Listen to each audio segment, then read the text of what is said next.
In this lecture, we will discuss about India AI Governance Guidelines 2025. How is AI going to be regulated in India?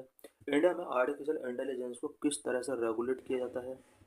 Why news On November 5, the Ministry of Electronics and Information Technology unveiled the India AI Governance Guidelines to regulating and promoting the use of artificial intelligence technology in Indian society.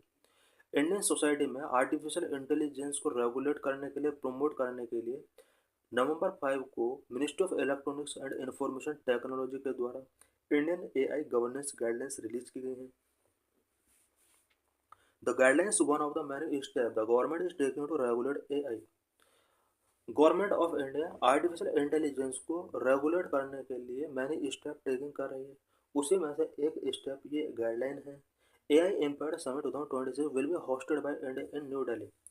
AI Impaired Summit 2026 new Delhi में next year held किया जाएगा. Current AI law in India. India में current में artificial intelligence से related क्या क्या law हैं? India currently does not have a dedicated comprehensive AI law. India में प्रेजेंट में कोई भी डेडिकेटेड कॉम्प्रिहेंसिव AI लॉ नहीं है. Instead AI governance is managed through other existing and proposed legal instrument. Present में इंडिया के अंदर AI को various existing and propose legal instrument के थ्रू यहाँ पर गवर्न किया जाता है. Existing law such as the information technology act 2000, the digital personal data protection act 2023 and the consumer protection act 2019 indirectly cover various aspects of AI use such as data privacy, cyber security and misinformation through deep fakes.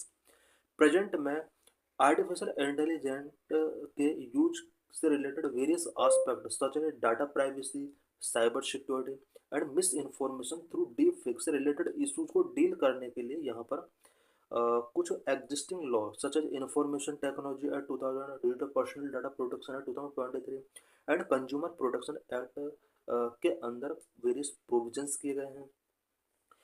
What are new guidelines?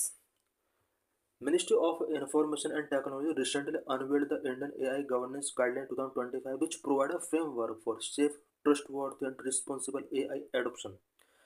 Recent में ministry of information and technology के द्वारा India AI governance guideline 2025 release की गई है, जो कि safe, trustworthy and responsible AI adoption के लिए एक फ्रेमवर्क प्रोवाइड कराता है. These guidelines promote voluntary compliance and techno legal solution. ये जो गाइडलाइंस हैं ये voluntary compliance and techno legal solution को प्रमोट करते हैं. गवर्नमेंट एडवाइजरीज, कुछ गवर्नमेंट के एडवाइजरीज भी आर्टिफिशियल इंटेलिजेंस से रिलेटेड इससे पहले आ चुकी है. Ministry of IT has issued advisory in March 2024 requiring a large platform to obtain approval before deploying untested AI models and to label AI generated content to prevent bias and misinformation, especially during elections. इससे पहले मार्च 2024 में MEITY के द्वारा भी AI से related कुछ advisory release की जा चुके हैं. स्पेशली इन एडवाइजरीज के अंदर लार्ज प्लेटफॉर्म को यहाँ पर किसी भी अनटेस्टेड AI मॉडल्स को डिप्लॉय करने से पहले एंड AI जनरेट कंटेंट को लेबल करने से पहले यहाँ पर अप्रूवल टेकिंग करना होगा गवर्नमेंट का, so that misinformation and bias prevent किया जा सके, specially during the election time. Key features of India AI governance guidelines 2025. इन गाइडलाइंस की फीचर क्या है? Innovation over restaurant.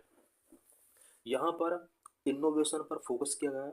The primary focus is to be a facilitator of AI development, avoiding rigid regulation that might hurdle innovation, unlike the European Union's Perspective AI Act. ये जो guidelines हैं इन guidelines का जो primary focus है वो AI development को facilitate करना है और कुछ रिजिड रेगुलेशंस को अवॉइड करना है जो कि इनोवेशन को हर्डल करते हैं. प्रिंसिपल बेस्ड फ्रेमवर्क, ये जो फ्रेमवर्क यहाँ पर लॉन्च किया गया प्रिंसिपल बेस्ड फ्रेमवर्क है. Governance is guided by 7 sutras और कोर प्रिंसिपल है. AI गवर्नेंस अब 7 सूत्राज या कोर प्रिंसिपल के बेस पर गवर्न किया जाएगा. 7 sutras: number 1 trust, number 2 people first, number 3 innovation over restaurant, number 4 fairness and equity, number 5 accountability, number 6 understandable by design transparency and explainability, number 7 safety reliance resilience and sustainability. Institutional framework, the proposed governance structure involve, अभी जो ये governance propose किया गया है इसके अंदर क्या क्या इंक्लूड होगा। Number 1 an AI governance group, एक इसके अंदर एआई गवर्नेंस ग्रुप होगा। An apex inter ministerial body for policy coordination, policy coordination के लिए ये एक एपेक्स इंटर मिनिस्ट्रियल बॉडी होगा।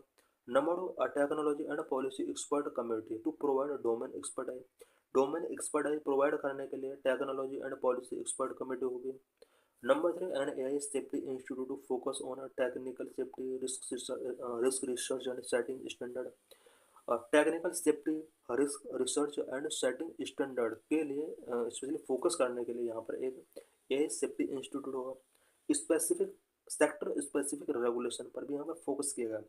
Various sectoral body like the RBI, ICMR and Department of Defense are developing their own AI guidelines tailored to their specific need. Various sectoral bodies such as RBI, ICMR and Department of Defense, इन सभी को allow किया गया है कि वो अपनी specific need के according अपने AI गाइडलाइंस टेलर कर सकते हैं, डेवलप कर सकते हैं। So thanks for watching this video.